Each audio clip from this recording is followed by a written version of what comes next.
चलिए,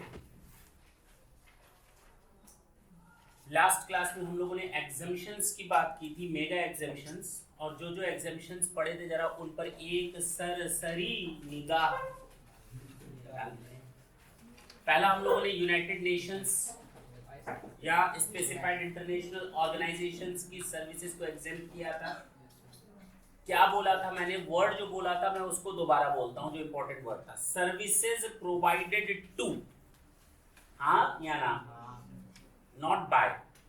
दूसरा, health care services, जिसमें डॉक्टर्स, नर्सेज सब आ गए थे, कंपाउंडर वगैरह, एम्बुलेंस और एनिमल और बर्ड से रिलेटेड जो हॉस्पिटल होता है वो, हाँ या ना, स्टेम सेल बैंकिंग सर्विसेज और कॉमन बायोमेडिकल वेस्ट ट्रीटमेंट, कोई दिक्कत नहीं है। सेक्शन 12AA में रजिस्टर्ड सोसाइटी अगर कोई चैरिटेबल सर्विसेज देती है, जिसमें योगा को इस साल से शामिल किया गया है, रिलीजियस सेरेमनी, जो पूजा पाठ करवाने वाले लोग होते हैं उन सेरेमनीज को फुलफिल करने वाले, पिलग्रिमेज सर्विसेज, जिसमें कुमायूं मंडल और हज कमेटी शामिल था, याद होगा। और लीगल सर्विसेज में बहुत इंपॉर्टेंट अमेंडमेंट आया है, जो मैंने बताया था कि सीनियर एडवोकेट को अलग किया गया है। जी हाँ, याद आया, कोई दिक्कत इसमें। रिक्रिएशनल कोचिंग और इंस्टीट्यूट, जिसमें आर्ट स्पोर्ट्स एंड कल्चर, ये तीन चीजें शामिल की गई हैं। आर्ट स्पोर्ट्स एंड कल्चर को शामिल किया गया है। और जब मैंने आर्ट स्पोर्ट्स एंड कल्चर की बात की थी तो मैंने आर्ट को पहले किया, फिर स्पोर्ट्स को किया, फिर हम लोगों ने एजुकेशनल इंस्टीट्यूशन की बात की थी। आर्ट की जब बात की थी, आर्टिस्टिक परफॉर्मेंस, हाँ या ना, बोलो ना,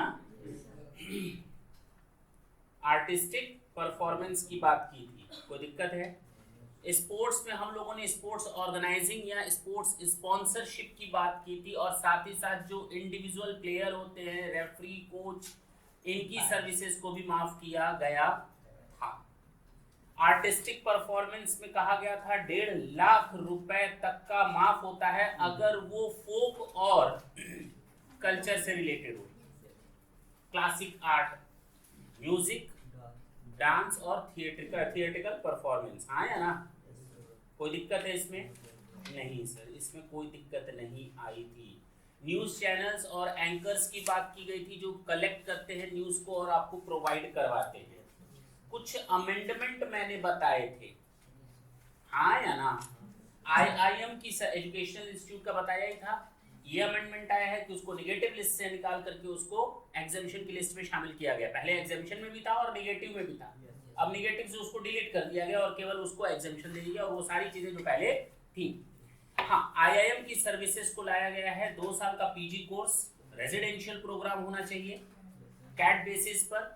दूसरा मैंने बताया था फेलो मेंबरशिप इन मैनेजमेंट, और 5 साल का इंटीग्रेटेड जो कोर्स होता है वो मैनेजमेंट का कोर्स, हाँ या ना, जिसमें एग्जीक्यूटिव डेवलपमेंट प्रोग्राम शामिल नहीं होता, not to include. Assessing bodies हैं, जिसमें हम लोगों ने स्किल डेवलपमेंट से रिलेटेड भी पॉइंट देखे थे, NSDC और SSC। उसके अलावा इस साल से शामिल किया गया है services of assessing bodies by DGT, director general of training and ministry of skill development and entrepreneurship. चलो, services provided by DDU, Grameen Kaushalya योजना।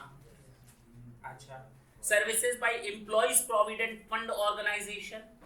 और जब EPFO को शामिल किया गया तो हमने कहा सेबी को भी शामिल कर लो, और जब EPFO और सेबी आ गया, IRDA को क्यों छोड़ दिया?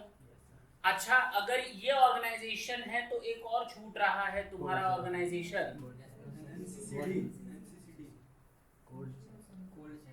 वो NCCD, cold chain development programme में जो आता है, कोल्ड चेन डेवलपमेंट का, वो national centre for cold chain development. एक और है, एक minute, employees state insurance organisation, ये ऑलरेडी है, एग्जामिशन लिस्ट में ऑलरेडी है, तो इधर लाने की जरूरत नहीं। This is the amended list, जो मैंने ये EPFO, NCCD, सेबी और एक और बताया IRDA।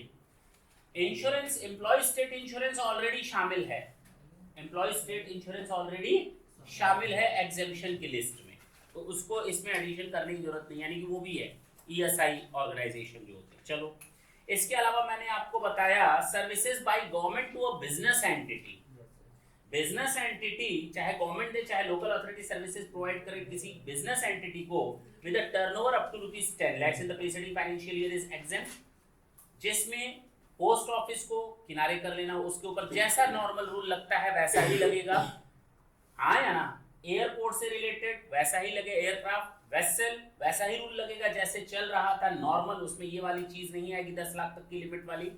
Transportation of passenger of goods and renting of the immovable property, इस पर उसका कोई इंपैक्ट नहीं पड़ेगा। यानी अगर कोई गवर्नमेंट या लोकल अथॉरिटी सर्विसेज देती है किसी बिजनेस एंटिटी को जिसका प्रीसीडिंग फाइनेंशियल ईयर में टर्नओवर 10 लाख तक है, तो उसको माफ किया गया है। लेकिन ये नहीं कि स्पीड पोस्ट कराने का बोलो मेरा बिजनेस चलता है 10 लाख के अंदर है, नहीं भैया, जैसे नॉर्मल बंदा आ करके मार्केट से इंडिविजुअल से अगर हम चार्ज कर सकते हैं तब तो तुम तो बिजनेस एंटिटी हो।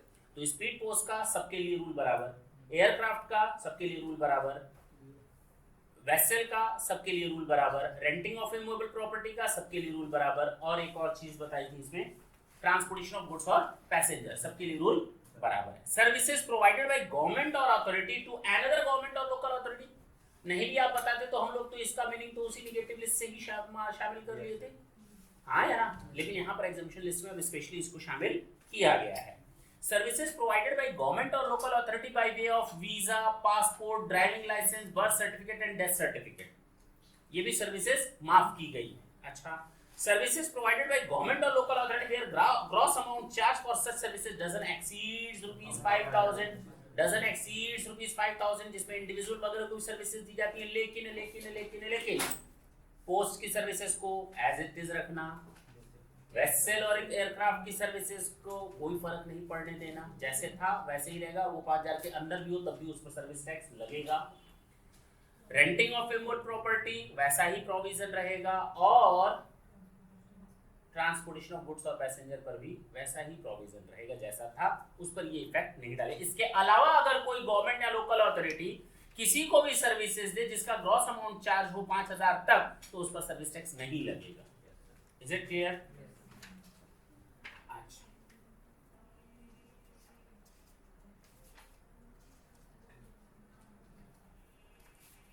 जनरल इंश्योरेंस, अच्छा, ट्रांसपोर्टेशन ऑफ गुड्स और पैसेंजर्स पर हम आए थे, याद है? ट्रांसपोर्टेशन ऑफ गुड्स और पैसेंजर, तो ट्रांसपोर्टेशन ऑफ गुड्स में मैंने रोड, रेल और वेसल तीनों को कवर किया था, और मैंने इसमें कुछ चीजें बताई थी। रोड, रेल और वेसल में कॉमन चीजें थी, मिल्क, सॉल्ट, याद होगा, और फूड ग्रेन्स, एग्रीकल्चरल प्रोड्यूस, याद आया?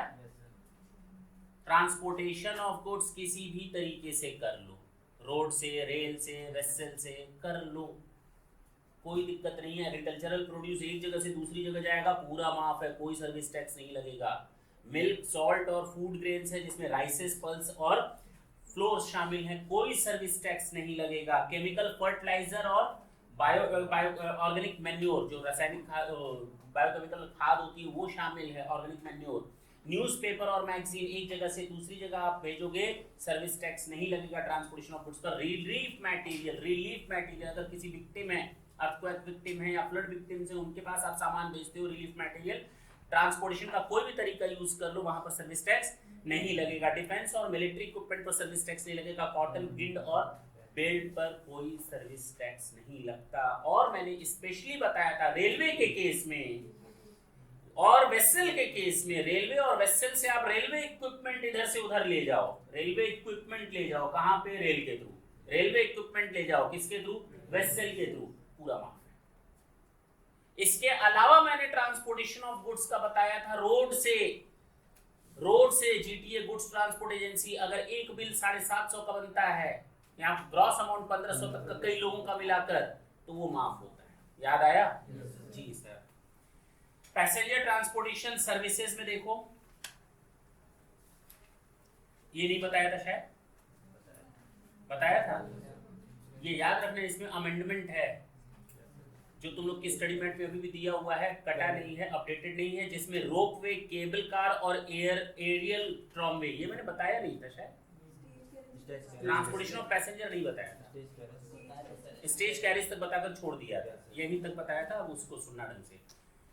ट्रांसपोर्टेशन ऑफ पैसेंजर के केस में हम लोग को मालूम है निगेटिव लिस्ट में रेलवे का फर्स्ट एसी और एसी टैक्स लग जाता है, वो निगेटिव लिस्ट में शामिल नहीं है। पब्लिक ट्रांसपोर्ट का आप यूज करोगे टैक्स नहीं लगेगा, हाँ या ना, पक्की बात है। स्टेज कैरिज को वहां से हटाया गया निगेटिव लिस्ट से, इसका मतलब उसको पॉजिटिव लिस्ट में लाया गया, लेकिन एग्जेम्पशन में एसी स्टेज कैरिज को टैक्स लगाया गया, नॉन एसी स्टेज कैरिज को एग्जेम्प्ट कर दिया गया। बस इतना ही बताया था मैंने।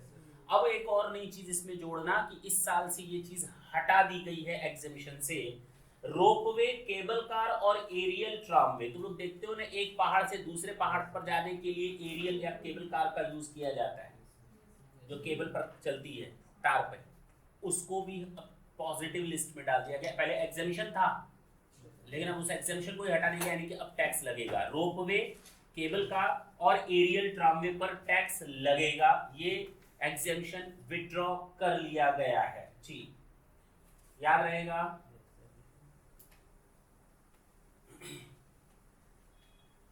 अच्छा, एक और चीज बताई थी, गवर्नमेंट और लोकल अथॉरिटी को अगर आप सर्विसेज प्रोवाइड करते हैं, गवर्नमेंट और लोकल अथॉरिटी हमें नहीं सर्विस प्रोवाइड करती, हम गवर्नमेंट और लोकल अथॉरिटी को सर्विसेज प्रोवाइड करते हैं। किससे रिलेटेड? वाटर सप्लाई से रिलेटेड हमने गवर्नमेंट को सर्विसेज दी, हम वाटर सप्लाई को ठीक करने का काम करते हैं, तो पब्लिक से रिलेटेड है, उस पर सर्विस टैक्स क्यों लगा रहे हैं?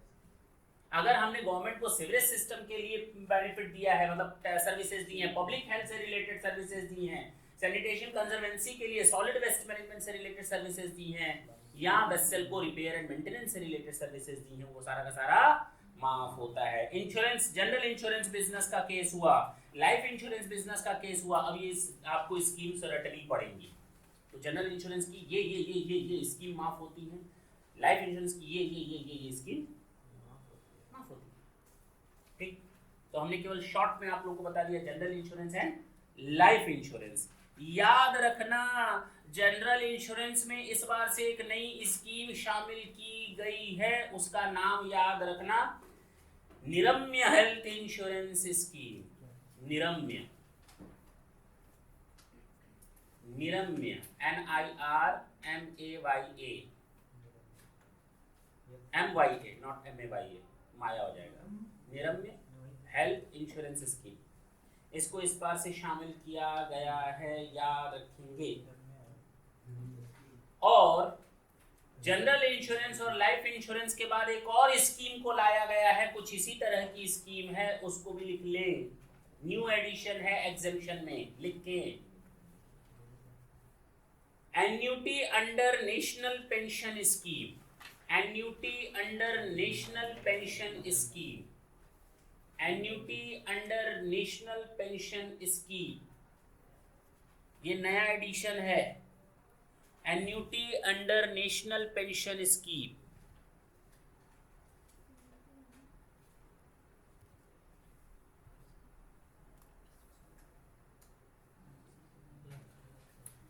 क्लियर है? अटल पेंशन योजना में कंट्रीब्यूशन अगर आप करते हैं तो वो एग्जेम्प्ट होता है, नया नहीं है, पुराना ही है। अटल पेंशन योजना में अगर आप कंट्रीब्यूशन करते हैं, अटल पेंशन योजना में, प्रधानमंत्री अटल बिहारी वाजपेयी जी के नाम से है, अटल पेंशन योजना में अगर आपने कोई कंट्रीब्यूशन किया है तो वो माफ होता है, हाँ या ना। यानी अगर सर्विसेज हम ले रहे हैं और जो सर्विसेज दे रहा है वो कंट्रीब्यूशन मांग रहा है, किसमें? अटल पेंशन योजना में, हाँ या ना। यानी वो पैसा हमसे कलेक्ट कर रहा है हमारे पेंशन के लिए, सर्विसेज प्रोवाइडर है सामने वाला, हमको क्या बेच रहा है? अटल पेंशन योजना बेच रहा है, और उसने हमसे पैसा लिया, तो उसकी वो सर्विसेज माफ होंगी, हाँ या ना। चलो, अब इम्पोर्टेंट 7-8 और पॉइंट बचे हैं, अब एक एक करके उनको देखते हैं। स्टार्ट किया जाए।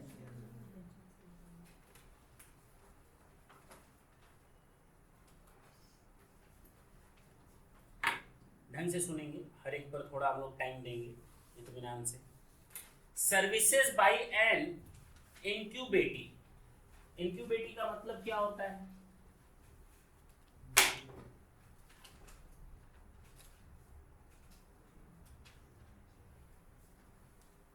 Services provided by an incubator up to a total turnover of rupees 50 lakhs in a financial year subject to the following conditions। अच्छा, यानी कुछ ये ऐसा खास दे रहा है सोसाइटी को जिसको 50 लाख तक की सर्विसेज पर कोई सर्विस टैक्स नहीं देना। आखिर क्या दे रहा है? ये आपको टेक्नोलॉजी से बेनिफिट दे रहा है, यानी ये टेक्निकल बंदा है। क्या है? और जुड़ा हुआ है। किससे जुड़ा हुआ है मैं अब बता रहा हूं। इंक्यूबेटिव मीन्स एन एंटरप्रेन्योर, यानी एक बिजनेसमैन की बात हो रही है। इंक्यूबेटिव का मतलब एक एंटरप्रेन्योर है, located with in the premises. कहां सिचुएटेड है, कहां लोकेटेड है? एक प्रीमाइसेस में, जो है टेक्नोलॉजी बिजनेस इंक्यूबेटर, यानी एक एरिया है जिसको हम कहेंगे टेक्नोलॉजी बिजनेस इंक्यूबेटर। यानी बनाया ही गया है। जैसे तुम लोग स्पेशल इकोनॉमिक जोन जानते हो, उसी तरह टीबीआई है, उसी तरह टेक्नोलॉजी बिजनेस इंक्यूबेटर है। और science and technology entrepreneurship park, food park, उसी तरह टेक्नोलॉजी पार्क। बात समझ में आई? अरे बोल रहा। यानी अगर कोई स्टेप में है, स्टेप मतलब science and technology entrepreneurship park, तो स्टेप में है या टीबीआई की प्रीमाइसेस में शामिल है, और कोई इंक्यूबेटर है, वो एक एंटरप्रेन्योर है। वो कौन है? एंटरप्रेन्योर है। Recognised by the national science and technology entrepreneurship development board. ठीक है, एक बोर्ड है, एक बोर्ड है। जैसे हर चीज का एक बोर्ड बनता है, बैंक का, रेलवे का, सबका बोर्ड है, उसी तरह इसका भी टेक्नोलॉजी पार्क का एक बोर्ड है। उस बोर्ड के अंतर्गत वो रिकॉग्नाइज्ड है, चाहे वो स्टेप के अंदर हो, चाहे वो टीबीआई के अंदर हो। ठीक है, टेक्नोलॉजी बिजनेस इंक्यूबेटर की प्रीमाइसेस हो या स्टेप की प्रीमाइसेस, या उसका एरिया हो, पार्क में हो। ऑफ द पार्क का मतलब पेड़ पौधे नहीं होते। आज के जमाने में पार्क का मतलब बदल गया है। चारों तरफ टेक्नोलॉजी की बिजनेस फैक्ट्री लगी हुई है, बीच में कहां पे बैठे हो? पार्क में बैठे हैं, है कि नहीं? Of the department of science and technology, government of India, and who has entered into an agreement with the TBI and step. ठीक है, बस इतना हम लोग को समझ में आ गया। इंक्यूबेटर एक ऐसा एंटरप्रेन्योर है जो स्टेप और टीबीआई के अंडर गवर्न होता है। बात खत्म। अब क्लियर है? जिसका उनके साथ एक एग्रीमेंट हो रखा है। बात खत्म। कितने रुपए तक की सर्विसेज माफ है? 50 लाख तक की सर्विसेज माफ है। अब याद रहेगा। उससे भी अब एक इंपॉर्टेंट चीज जो एग्जाम में पूछे जाने की बहुत पॉसिबिलिटी रहती है, आते हैं। प्योर एजेंट तो याद होगा, हम लोगों ने पढ़ा था। प्योर एजेंट हम लोगों ने किस चैप्टर में पढ़ा था? वैल्यूएशन में पढ़ा था, वैल्यूएशन ऑफ सर्विस टैक्स में, याद होगा। वैल्यूएशन ऑफ सर्विसेज में, sorry, valuation of taxable services में हम लोगों ने पढ़ा था क्या? Pure agent. अच्छा, अब कुछ उसका यूज होगा। Services by an unincorporated body, और अनइनकॉर्पोरेटेड के बाद कह रहा है non profit entity registered under any law for the time being in force. यानी किसी भी तरह का सोसाइटी या ऑर्गेनाइजेशन है जो प्रोवाइड करती है सर्विसेज अपने मेंबर्स को। किसको सर्विसेज दे रही है? Providing services to its own member by way of reimbursement of charges और शेयर और कंट्रीब्यूशन। चलो, हम लोग जिस बिल्डिंग में हैं वो एक से अधिक लोग उसमें ओनरशिप रखे हुए, हाँ या ना? और रेजिडेंशियल पर्पस के लिए। मत मानो कि हम लोग अपना ये वाला बिजनेस कर रहे हैं, मान लो ये सारा क्या है? रेजिडेंशियल है, और एक से अधिक यूनिट है। 2 हो सकती है, 10 हो सकती है, 50 हो सकती है, 100 यूनिट्स हो सकती हैं। एक बिल्डिंग नहीं, ग्रुप ऑफ बिल्डिंग हो सकता है, नहीं हो सकता? अच्छा, हम इसकी बात कर रहे हैं। उसमें देखो तो रेजिडेंट वेलफेयर एसोसिएशन बनता है। क्या बनता है? सोसाइटी रेजिडेंट वेलफेयर एसोसिएशन, जिसको हम RWA के नाम से भी जानते हैं।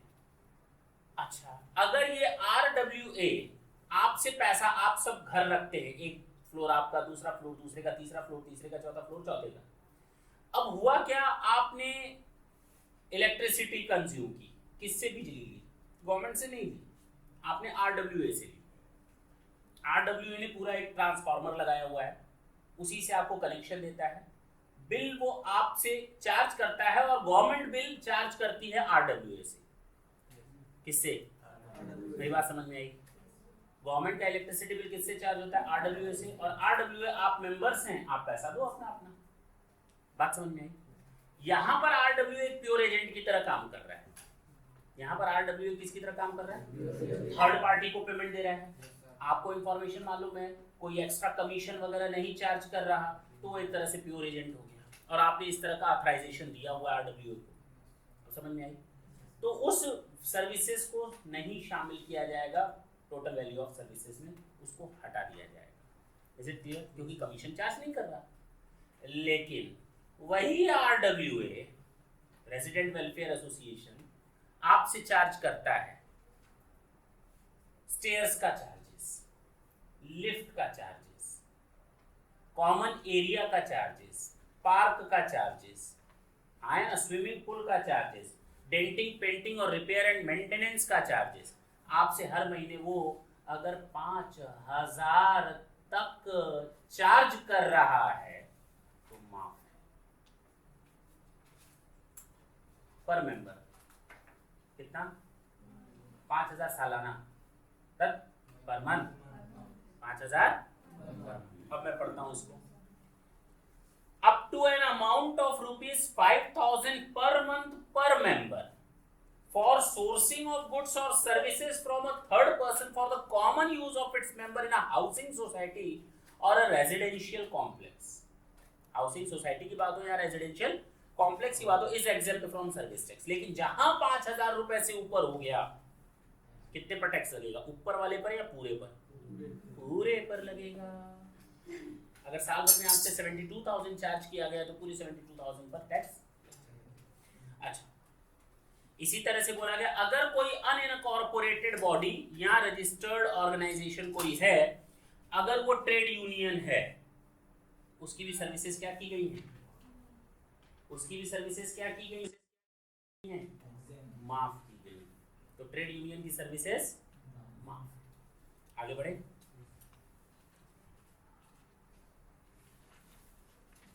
Services provided by the following persons and respective capacities are exempt from service tax। कौन कौन से वो पर्सन है? Commodities exchange का authorized person to a member of commodity exchange, commodity exchange का member, authorized person to a stock broker, यानी sub broker और an authorized person to a stock broker। Sub broker की facilities माफ है, exempt है। Sub broker को माफ किया गया है, सब ब्रोकर को माफ किया गया है। Authorised person to a member of a commodity exchange, और इसी तरह से सेलिंग एक्सचेंज छोड़ दो, सिम कार्ड वगैरह बेचने वाले अथराइज्ड एजेंट होते हैं ना, उनकी भी सर्विसेज को माफ किया गया है।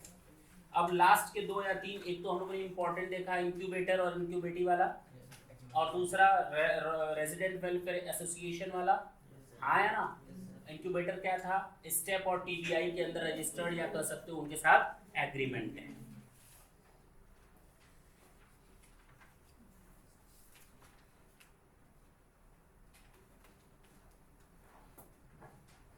हम लोगों ने एग्रीकल्चरल प्रोड्यूस को तो माफ किया था ट्रांसपोर्टेशन वगैरह पर, उससे रिलेटेड सर्विसेज को भी निगेटिव लिस्ट में डाल दिया था, डायरेक्ट जो इन्वॉल्वमेंट थी निगेटिव लिस्ट में। लेकिन अगर कोई डायरेक्ट इन्वॉल्व नहीं है और ट्रांसपोर्टेशन ऑफ गुड्स का केस नहीं है एग्रीकल्चर से रिलेटेड, लेकिन वो जॉब वर्क का काम करता है एग्रीकल्चरल प्रोड्यूस के ऊपर, किस चीज का काम करता है? उसकी तो सर्विसेज माफ करनी जमीन, क्योंकि वो किस पर सर्विसेज दे रहा है? एग्रीकल्चरल प्रोड्यूस पर।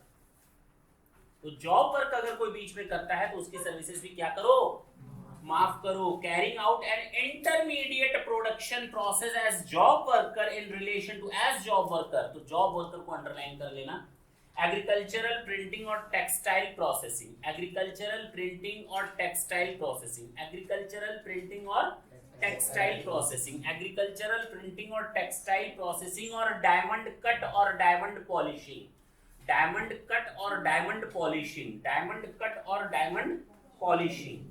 और लास्ट बोला गया है प्रोसेसिंग ऑफ, ये थोड़े टेक्निकल वर्ड हैं, processing of electroplating, zinc plating, anodising, heat treatment. जब हम एनोडाइजिंग कहाँ से मिलता है? जो ये टावर लगे होते हैं, टावर लगे होते हैं ना टेलीफोन एक्सचेंज के, टेलीफोन के, मोबाइल के, तो लिखा रहता है कि रेस्ट्रिक्टेड एरिया जहां पर वो टावर लगा रहता है, एनोडाइजिंग वेव्स। अब क्या होता है आई डोंट नो, लेकिन लिखा रहता है, वो मैं बता रहा हूँ। तो anodising, heat treatment, powder coating, painting including spray painting और auto black during the course of manufacture of parts of cycle sewing machine up to an aggregate value of taxable, छोड़ दो ये फिलहाल 150 लाख एक्साइज के कारण है। लेकिन ये याद रखना, ये जो इलेक्ट्रोप्लेटिंग हो रही है, एनोडाइजिंग है या स्प्रे है, स्प्रे पेंटिंग वगैरह, इनको माफ किया गया। जिंक प्लेटिंग है, माफ किया गया। ठीक है ना? अच्छा जी, तो हम लोग को इम्पोर्टेंट इसमें क्या मिला? जॉब वर्कर को, जॉब वर्क क्या काम करता है? डायमंड कट और पॉलिशिंग का काम करता है, टेक्सटाइल, प्रिंटिंग और एग्रीकल्चरल प्रोड्यूस से रिलेटेड जॉब वर्क करता है। और लास्ट मैंने बताया, अगर वो जॉब वर्क का काम करता है एनोडाइजिंग से रिलेटेड, जिंक प्लेटिंग से रिलेटेड, इलेक्ट्रो प्लेटिंग से रिलेटेड, या फिर स्प्रे और प्रिंटिंग, स्प्रे प्रिंटिंग का काम करता है, स्प्रे पेंटिंग का काम करता है, हाँ या ना? चलो, सर्विसेज प्रोवाइडर कौन है? एक ऑर्गेनाइजेशन है, एक ऑर्गेनाइजर है जो सर्विसेज प्रोवाइड कर रहा है आउटसाइड इंडिया में एग्जीबिशन लगाने के लिए। क्या करने के लिए? आउटसाइड इंडिया में एग्जीबिशन लगाने का काम अगर कोई करता है तो वो सर्विस प्रोवाइडर की वो सर्विसेज क्या होती हैं? माफ होती है। क्लियर है? क्या बोले? सर्विसेज ऑफ पब्लिक लाइब्रेरीज, जिसमें किताबों का लेन देन और पब्लिकेशन होता है, एनहांसिंग कंटेंट और material are exempt from service tax. तो पब्लिक लाइब्रेरीज माफ है। अब जब पब्लिक बात हो ही रही है तो पब्लिक कन्वीनियंस की भी बात कर लेते हैं, वो भी देखो होगा आगे। Public convenience, provision of facilities of bathroom, washroom, laboratories, urinal और toilets are exempt from service tax, हाँ या ना? ये भी चीज माफ हो गई। अच्छा, एक नई चीज, नहीं है तो पुरानी, कॉमन एफ्लुएंट ट्रीटमेंट प्लांट की सर्विसेज भी माफ है। चलिए, अजीब बात है। कॉमन एफ्लुएंट ट्रीटमेंट प्लांट का मतलब होता है वेस्ट वाटर मैनेजमेंट, जो पानी की बर्बादी होती है, नाली का पानी होता है जो बिजनेस से निकल करके पानी को खराब करता है, उसको ट्रीटमेंट से रिलेटेड अगर आप कोई प्रोजेक्ट लगा रहे हैं।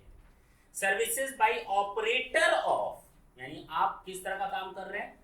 वेस्ट वाटर को मैनेज करने का काम कर रहे हैं। तो वेस्ट वाटर मैनेजमेंट, यहाँ जिसको हम कहेंगे कॉमन एफ्लुएंट ट्रीटमेंट प्लांट। देखो पानी पी रही है, common effluent water treatment plant, sorry water plant नहीं, ट्रीटमेंट प्लांट। ठीक है ना? बोलो। तो लिख लेना कहीं पर वेस्ट वाटर मैनेजमेंट, कहीं पर लिख लेना कॉमन एफ्लुएंट ट्रीटमेंट प्लांट के आगे कहीं लिख देना वेस्ट वाटर मैनेजमेंट। तुम लोग सेब वगैरह देखते हो ना, दूर से चमकता है, एक सेब ऐसा लगता है खराब है, दूसरा देखो चमक रहा है, ऊपर से स्टिकर लगा रहता है सेब के ऊपर, है कि नहीं? स्टिकर है वो भी सेब के ऊपर लिखा रहता है 50 रुपए का एक सेब, उसके ऊपर रेट भी लिखा रहता है। तो बेसिकली वो कोटेड होते हैं वैक्स से, किससे? जो गोंद वो होती है ना, क्या कहते हैं, मोम, उससे कोटेड होता है। वो बहुत ही नुकसानदायक होता है। उसको इसलिए किया जाता है ताकि वो ज्यादा समय तक बचा रहे, जल्दी खराब ना हो। तो services by way of pre conditioning, pre cooling, ripening, waxing, retail packing, labelling of what? Of fruits and vegetables which do not change or alter the essential characteristic of the said fruit or vegetables are exempt from service tax। तो pre cooling कह लो, pre conditioning कह लो, waxing कह लो, labelling कह लो, आया ना, returning भी कह लो, बात खत्म। अगर आप फ्रूट्स और वेजिटेबल्स पर इस तरह का कोई काम करते हैं जिससे उसका एसेंशियल कैरेक्टरिस्टिक वही रहे जो पहले था, तो उसकी सर्विसेज, ये प्री कूलिंग, प्री कंडीशनिंग की सर्विसेज क्या हो जाएंगी? माफ हो जाएंगी। अब जानवरों की बात करते हैं। Services by way of admission to a museum, museum, services by way of admission to a museum, zoo नहीं, जू कभी ले लो, निकाल लो। Zoo, national park, wildlife sanctuary and tiger reserves are exempt from service tax. हम अगर ये services देते हैं तो माफ है, लेकिन अगर वो हमें सर्विसेज दे तो वो भगवान भी माफ नहीं कर सकता। ठीक है, सर्कस में तो वही सर्विस देते हैं। ये बंदा कहता है सर्कस, क्या वो माफ है? मैंने वर्ड जो यूज किया फिर से एक बार पढ़ो और नीचे देखो तो टाइगर रिजर्व वगैरह का मतलब क्या है, नेशनल सेंचुरी का मतलब क्या है, जू और म्यूजियम का मतलब क्या है। म्यूजियम तुम खोल लोगे घर पे? पहले तो बताओ हाँ या ना। ना। जू खोल लोगे? हाँ या ना? सर्कस और जू में फर्क है या नहीं है? फर्क है। क्या फर्क है? कुछ तो फर्क नहीं लग रहा सर। कुछ फर्क नहीं है। जू में और सर्कस में फर्क नहीं है। सर्कस में इंसान दिखते हैं, जू में जानवर दिखते हैं, बेसिक फर्क एक ही है। National park, national park, wildlife century और टाइगर रिजर्व, इसमें कहीं सर्कस आया तो बात खत्म हो गई। अरे कोई फर्क नहीं है।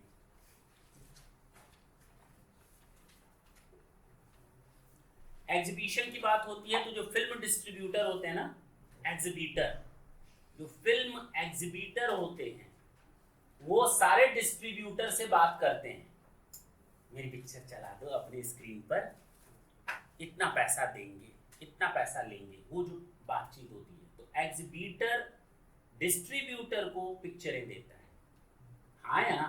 एग्जीबिशन होता है उसका भी, जरा उसकी बात करो। Services provided by way of exhibition of movie by an exhibitor to the distributor or an association of person consisting of the exhibitor as one of its member are exempt from service tax। यानी कि group हो ऐसे exhibitors का, या कोई exhibitor है जो distributors को मूवी एग्जिबिट कर रहा है तो उसकी भी सर्विसेज माफ है। Services by way of right to admission to, यानी अगर आप इन जगहों पर एंट्री करें, सोनू निगम का कंसर्ट लगा हुआ है लाइव, मालूम है कि नहीं? मालूम है? हमें भी नहीं मालूम। तो वो लाइव लगा हुआ है, उसको जाओ तो सोनू निगम आएगा, गाना गाएगा। अगर वो 500 रुपए तक मांगे तो सर्विस टैक्स नहीं लगेगा। अगर वहां एडमिशन का राइट 500 से अधिक की फीस से है, सर्विस टैक्स लग जाएगा। बात समझ में आई?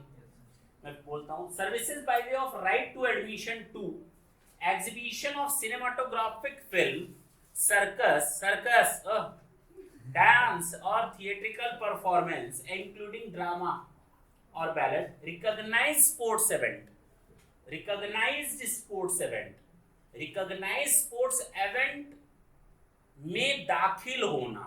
जो बंदा रिकॉग्नाइज्ड स्पोर्ट्स इवेंट करवा रहा है उसकी सर्विसेज माफ है, हाँ या ना? स्पॉन्सरशिप माफ है। लेकिन अगर आपको वो सर्विसेज दे रहा है और उसकी फीस 500 तक है तो भी माफ है। अवार्ड फंक्शन, बोलो ढंग से सुनना, रिकॉग्नाइज स्पोर्ट्स इवेंट में 500 वाला लिमिट नहीं लागू होता। रिकॉग्नाइज्ड स्पोर्ट्स, मेरे मुंह से भी निकल गया था शायद, रिकॉग्नाइज स्पोर्ट्स इवेंट में 500 रुपए की लिमिट लागू नहीं होती। वो लिमिट कहाँ लागू होती है? अगर आपको एडमिशन के लिए 500 से ज्यादा देना पड़ता है इन जगहों पर, award function, concert, pageant, musical performance और any sport event other than a recognised sports. अब बात समझ में आई?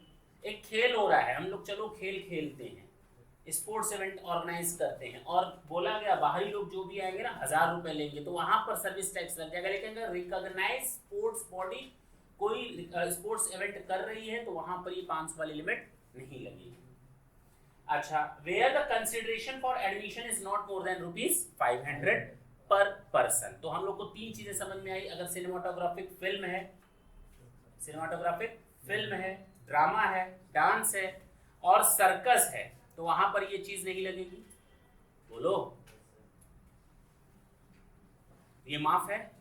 दूसरा, रिकॉग्नाइज स्पोर्ट्स इवेंट अगर कोई करवा रहा है तो वो माफ है। और लास्ट मैंने बताया अगर अनरिकॉग्नाइज्ड है या रिकॉग्नाइज स्पोर्ट्स बॉडी नहीं है, दूसरा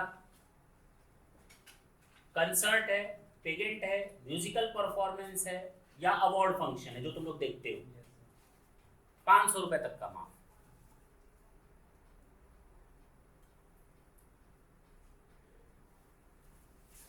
टॉपिक इज ओवर। 2-3 पॉइंट अब बचे हुए हैं जो अमेंडेड हैं, इस बार नए आए हैं, वो आप अपनी कॉपी जरूर खोल लीजिए।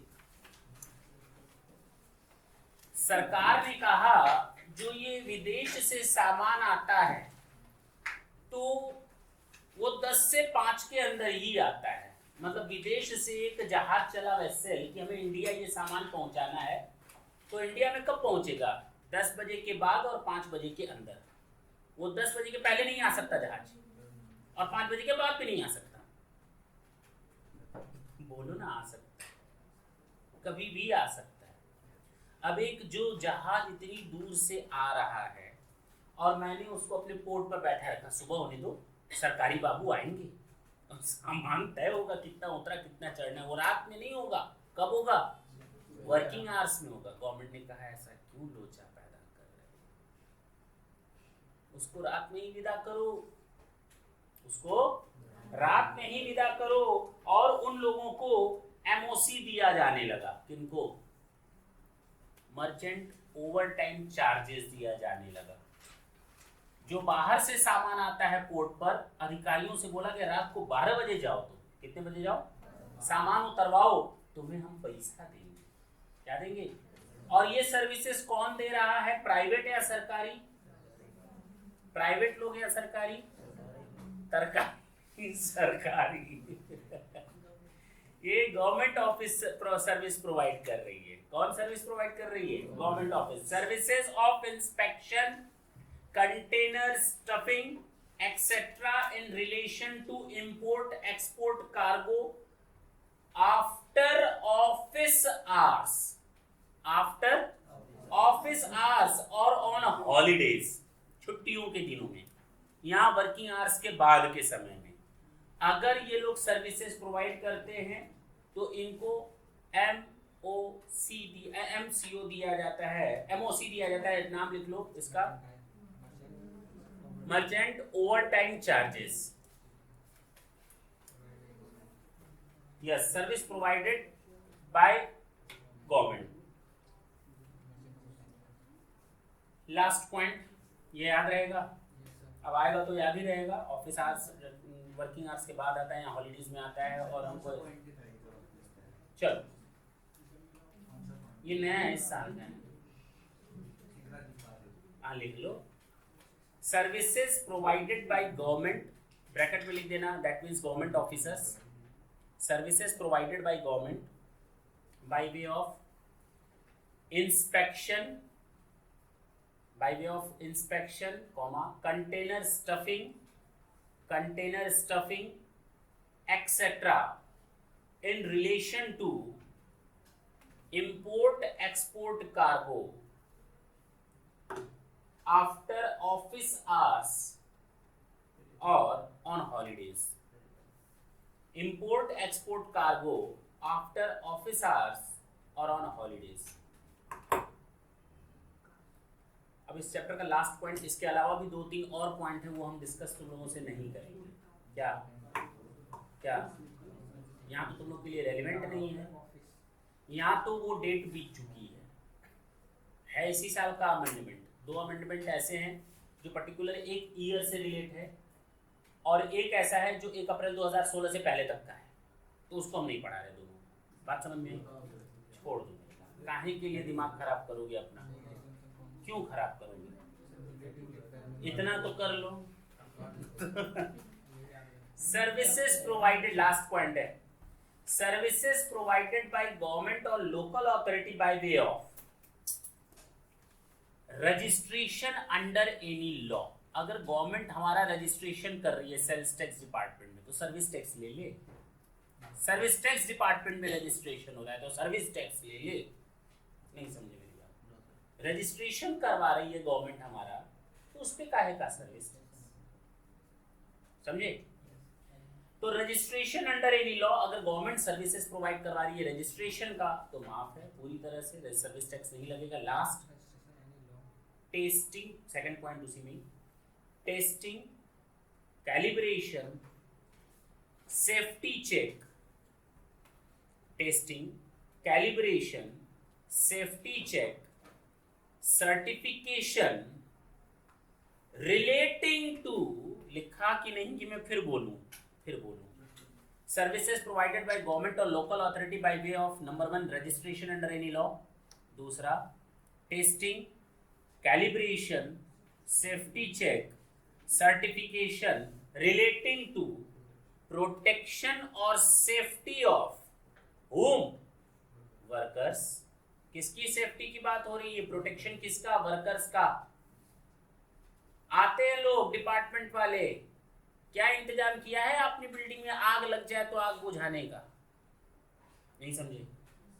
हाँ यार, गैस सिलेंडर रखे हैं कि नहीं? वो मास्क वाला रखा है कि नहीं? जब धुआं उठेगा तो वो अलार्म बजा देगा। Safety check, inspection, calibration, certification relating to protection और सेफ्टी ऑफ वर्कर्स, कंज्यूमर्स और public at large under any law. Workers, consumer और पब्लिक, बात खत्म। इनकी प्रोटेक्शन और सेफ्टी के लिए जो टेस्टिंग होती है, सर्टिफिकेशन होता है, कैलिब्रेशन होता है, सेफ्टी चेक होता है, वो सर्विसेज माफ। Is it clear? Exemption is over. जो हम लोग की मेगा एग्जेम्पशन की लिस्ट थी वो खत्म है। एक छोटा सा पॉइंट और डिस्कस करते हैं, small service provider exemption. Small service provider exemption, SSP।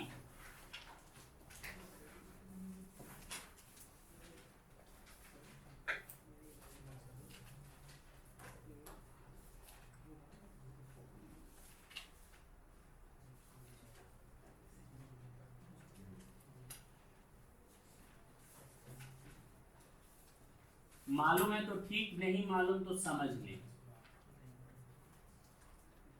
10 lakh तक की अगर आपकी रिसीट होती है या टर्नओवर होता है, सर्विस प्रोवाइडर है आप, मैं सर्विस प्रोवाइडर हूं। अगर मेरा ग्रॉस रिसीट साल भर का 10 लाख तक है तो मुझे कोई सर्विस टैक्स देने की जरूरत नहीं है। देने की जरूरत नहीं मतलब गवर्नमेंट को देने की जरूरत नहीं, और ना मैं आपसे लूंगा। अगर मैंने आपसे ले लिया जबकि मुझे नहीं लेना चाहिए था, तो भी मुझे वो गवर्नमेंट के अकाउंट में जमा करना, पहले भी बता चुके हैं। लेकिन 10 लाख तक की अगर आप सर्विसेज देते हैं तो माफ, उस पर कोई सर्विस टैक्स नहीं लगेगा। कोई भी बिजनेसमैन हो, कोई भी सर्विस प्रोवाइडर हो, डॉक्टर हो, इंजीनियर हो, लॉयर हो, कोई भी सर्विस प्रोवाइडर हो, ट्यूटर हो, 10 लाख तक की अगर वो सर्विसेज प्रोवाइड कर रहा है तो वो 9 लाख जैसे ही क्रॉस करेगा, रजिस्ट्रेशन में सुनोगे, अगर सुन चुके हो तो अच्छी बात है, नहीं तो रजिस्ट्रेशन में सुनोगे, जैसे ही 9 लाख को टच करेगा वो रजिस्ट्रेशन के लिए अप्लाई कर देगा ST1 में। याद आया? तो small service provider, central government has exempted the taxable services of aggregate value not exceeding rupees 10 lakhs in any financial year from the whole of the service tax leviable thereon। आया ना? कोई दिक्कत है? लेकिन आपको ये 10 लाख की लिमिट का फायदा नहीं मिलेगा उस समय जब आप किसी दूसरे के ब्रांड नेम पर बिजनेस चलाएं। मैं क्लास चला रहा हूं अपने नाम पर, 10 लाख का बेनिफिट है। मैं किसी दूसरे के ब्रांड नेम की फ्रेंचाइजी ले लूं और उसके नाम पर बिजनेस चलाऊं तो 1 रुपए का बेनिफिट नहीं मिलने वाला। Is it clear? तो taxable services provided under brand name, services taxed under reverse charge mechanism. छोड़ दो इसको अभी, क्योंकि रिवर्स चार्ज मैकेनिज्म अभी तुम लोगों ने नहीं देखा। अगर कोई कहता है नहीं सर हम तो पहले रुपए से टैक्स देंगे, तो दो ना, कलेक्ट करो, सरकार को जमा करो, कौन मना करने वाला है? You have to follow all the rules and regulations. हाँ या ना? सेम यही प्रोविजन GST में भी आ रहा है। वहां पर थ्रेशोल्ड लिमिट 10 लाख नहीं है, 20 लाख है। कितनी है? 20 लाख। कुछ स्टेट को छोड़ करके जहां 10 लाख है, बाकी सारे स्टेट्स में, नॉर्थ ईस्ट के जो स्टेट है सिक्किम वगैरह, वहां पर 10 लाख की लिमिट लगाई गई है। अदरवाइज रेस्ट ऑफ इंडिया पर 20 लाख की लिमिट है, यानी नॉर्मल थ्रेशोल्ड लिमिट 20 लाख। अगर कोई बंदा कहता नहीं सर हम तो 1 रुपए से सर्विस GST पर को अप्लाई करना चाहते हैं तो रजिस्ट्रेशन करवा लो। लेकिन बेटा अगर एक बार रजिस्ट्रेशन करा लिया तो पूरे साल आपको उसको कंटिन्यू करना है, बीच में आप डिस्कनेक्ट नहीं कर सकते। बात समझ में आई? भले ही वो आपने ऑप्शनल करवाया था, यहाँ तक कोई दिक्कत हो तो बोलो। नहीं है। एक दो पॉइंट और देखो, तो ये ऑप्शन है, आप चाहें तो यूज कर सकते हैं, लेकिन अगर आप चाहें नहीं पहले रुपए से देना चाहें तो पूरे साल आपको फॉलो करना पड़ेगा। अगर मैं आपको पढ़ाता भी हूं, अगर मैं कोई दूसरी सर्विसेज भी, शादी भी करवाता हूं, हो सकता है, तो दोनों की सर्विसेज जोड़कर 10 लाख देखा जाएगा। ये नहीं 10 लाख उस सर्विस को, 10 लाख की सर्विस, 10 वो नहीं, सबको मिलाकर 10 लाख, क्योंकि रजिस्ट्रेशन पैन बेस्ड होता है। तो एक पैन नंबर पर जितनी सर्विसेज आप देते हैं वो सबको क्लब कर दिया जाएगा।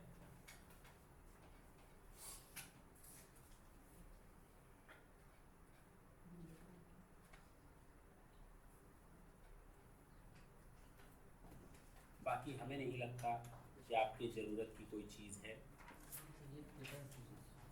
कोई क्वेश्चन हो तो आप पूछ सकते हो।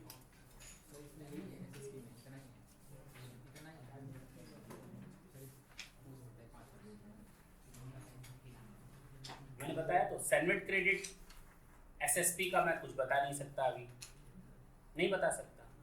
सैंडविच क्रेडिट जानते ही नहीं हो तुम लोग तो क्या से बताएंगे, ठीक है ना? तो बच्चा का एग्जाम में आएगा तो इतना ही लिखेंगे, जी हाँ सैंडविच क्रेडिट से रिलेटेड आएगा तो आप लिख लेंगे। ऑप्शनल मैंने बता दिया, एग्रीगेट वैल्यू मैंने बता दिया, टॉपिक इज ओवर। और बोलो, कोई डाउट हो? स्लॉटरिंग ऑफ एनिमल्स, अच्छा ये छूट गई सर्विस, बीच में कहीं मिस हो गई। कहाँ था भाई, कौन सा नंबर था? जो भी हो, ये जो बूचर खाना होता है ना,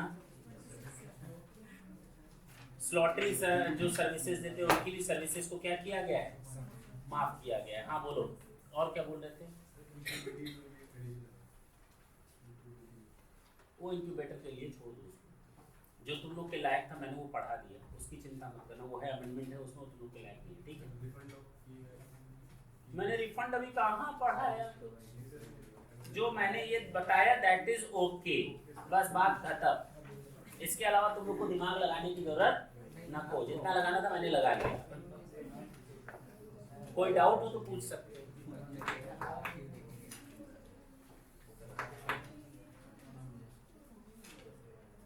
नहीं पूछोगे डाउट?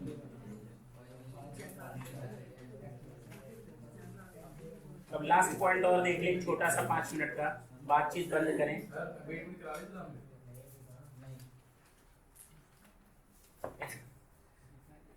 अब जब टाइम है तो 5 मिनट और एक चीज और खत्म कर लें, छोटा सा रिसर्च एंड डेवलपमेंट से रिलेटेड। यहाँ तक कोई दिक्कत नहीं है, एसएसपी में कोई दिक्कत नहीं है, एग्जामिनेशन ओवर हो गया। एक नई चीज सुनो रिसर्च एंड डेवलपमेंट से related, exemption from service tax equal to, word क्या यूज किया, equal to R&D, research and development cess payable on import of technology. मैं फिर पढ़ूं, हेडिंग में पढ़ता हूं, एग्जेम्पशन फ्रॉम सर्विस टैक्स, यानी इतने पर सर्विस टैक्स नहीं लगेगा, कितने पर, इतने के बराबर पर सर्विस टैक्स माफ है। कितने के बराबर का सर्विस टैक्स माफ है? R&D सेस के बराबर का सर्विस टैक्स माफ है। वो R&D सेस किस पर पे किया गया था? इंपोर्ट पर पे किया गया था। किस चीज के इंपोर्ट पर? टेक्नोलॉजी के इंपोर्ट पर। अब क्लियर हुआ? अब मैं उसको डिटेल में पढ़ता हूं। The amount of research and development cess payable shall be allowed as deduction from the service tax payable। मुझे सर्विस टैक्स देना है गवर्नमेंट को, मुझे सर्विस टैक्स देना है गवर्नमेंट को, वो मैंने सर्विस टैक्स आपसे कलेक्ट किया है और मैं गवर्नमेंट को देने जा रहा हूँ। तब तक मैं क्या देखता हूँ कि मेरे पास एक इम्पोर्टेड टेक्नोलॉजी है और उस इम्पोर्टेड टेक्नोलॉजी पर मैंने R&D सेस पे किया है। कौन सा सेस पे किया है? तो मैंने जो वो सेस पे किया है वो 2 लाख के बराबर है और मैं गवर्नमेंट को जो टैक्स देने जा रहा हूँ वो 5 लाख रुपए देने जा रहा हूँ। तो अब मुझे कितना टैक्स देना पड़ेगा? अरे तुम लोग तो मालूम है 3 लाख। 2 लाख की जो मुझे सेस मैंने ऑलरेडी गवर्नमेंट को पे कर रखा है उसका डिडक्शन मिल जाएगा। जरा सुनो, the amount of R&D cess payable shall be allowed as deduction from the service tax payable on the taxable services involving the import of technology. Is it clear? Yes, sir. अब research and development cess is paid, condition number 1, at the time of or before payment for the services subject to the maximum of 6 months from the date of the invoice. और दूसरा, necessary records will have to be maintained. फालतू बातें छोड़ दो. Is it clear? कि आपने जितना भी R&D cess पे किया है import पर, आप सर्विस टैक्स गवर्नमेंट को देने जा रहे हो, ये माइनस करके बाकी सर्विस टैक्स गवर्नमेंट को दे देना. That's it. याद रहेगा ये स्पेशल पॉइंट था एग्जामिनेशन R&D का. बाकी आज का टॉपिक खत्म. कुछ पूछना हो तो आप बिल्कुल पूछें, आराम से पूछें.